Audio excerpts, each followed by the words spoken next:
when we understand that and we can let go, then we can live life beyond limitation, a whole other quality of life, a whole other level of living. We can be committed to life, every aspect of it.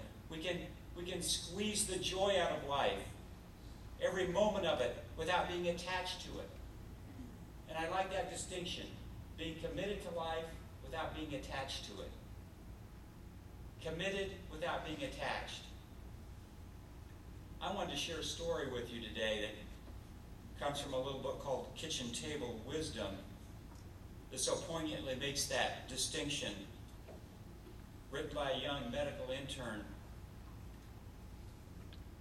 Years ago, I had, as a patient, a young man who had become separated from his ski party and spent 3 days in below zero weather, yet somehow managed to survive. He had been hospitalized for several days in the ski country and then flown to our center in New York because of frostbite and progressive gangrene of his feet. The local surgeons had wanted to amputate, and it was hoped that our world-renowned vascular surgical team could avoid this difficult choice. He had some initial surgery, and for 3 weeks the outcome was not clear.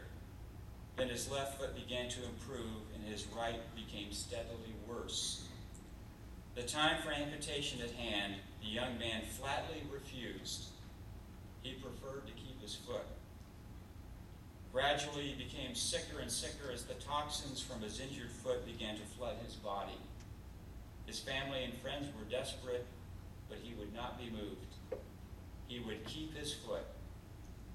The situation came to a head late one evening when, for the third or fourth time, a group of doctors shared his most recent lab studies and reviewed his worsening condition with him. In the midst of this discussion, his fiancée, overwhelmed by the possibility of her beloved's death, was driven beyond her endurance. Weeping, she tore his engagement ring off her finger and thrust it onto his swollen black little toe of his right foot. "I hate this darn foot," she sobbed. "If you want this foot so much, why don't you marry it instead of marrying me?" "You're going to have to choose," she said. "You can't have us both." We all looked at the small, bright diamond surrounded by the black and rotting tissues of his foot. Even under the fluorescent lights, it sparkled with life. The young man said nothing and closed his eyes with weariness.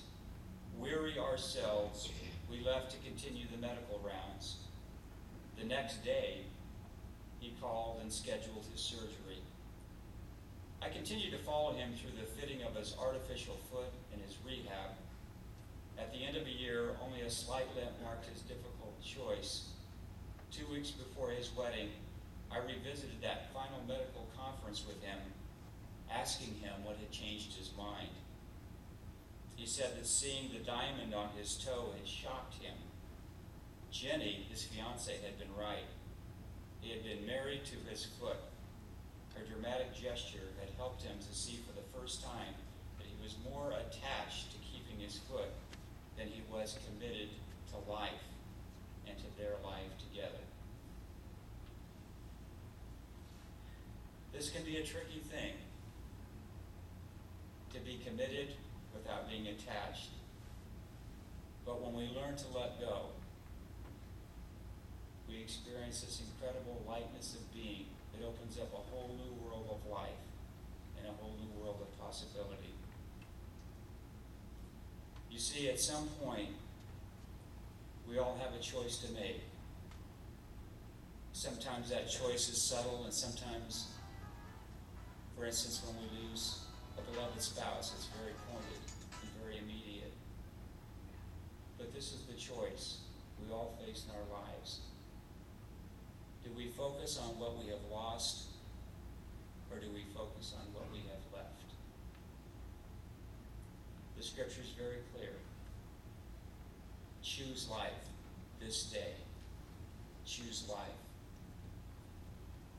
I know that's one of the messages that Nell would bring us if she were here.